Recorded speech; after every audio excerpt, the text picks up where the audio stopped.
Goblin Cleanup is a very different kind of game where you play as goblin janitors who have to clean up dungeons after heroes go through them. It sounds pretty boring, but there's actually lots of fun to it. It's basically the opposite perspective of most fantasy games. Instead of being the adventurers making the mess, you're the poor workers who have to deal with the aftermath. What makes it interesting is that the dungeons are still dangerous while you're trying to clean them. The basic setup is that you and up to 3 friends are hired by the dungeon manager to get everything ready for the next group of adventurers. This means cleaning up all the blood and guts, putting furniture and objects back where they belong, resetting traps that got triggered, refilling treasure chests, and dealing with any creatures that are still alive. The cleaning system is pretty clever. You use these little blue slime creatures as living mobs. They absorb blood and get bigger and redder as they clean. When they are full, you feed them to mimics, which are these chest creatures that eat dirty slimes. There are slime dispensers around the dungeon where you can get fresh ones. You also have this telekinesis tool that lets you move objects around, and a mana tool for powering magical stuff like lighting torches. Now the thing where it gets interesting is the fact that dungeons aren't safe just because the heroes left.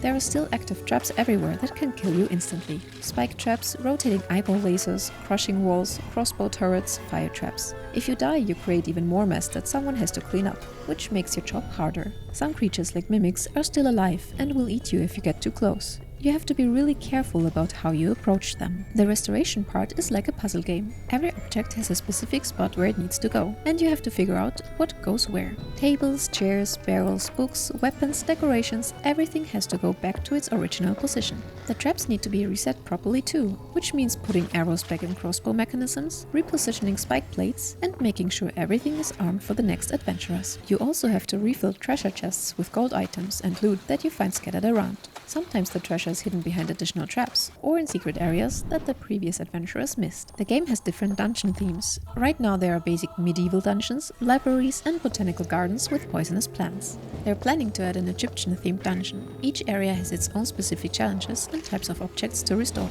There are 2 types of levels, timed ones where you're racing against the clock, and procedurally generated ones where you can take your time. The timed levels are more stressful, but the untimed ones let you explore and figure things out without pressure. The optional co-op aspect seems both helpful and chaotic. More people means you can split up the work and clean faster, but it also means more chances of someone to accidentally trigger a trap or die in a stupid way.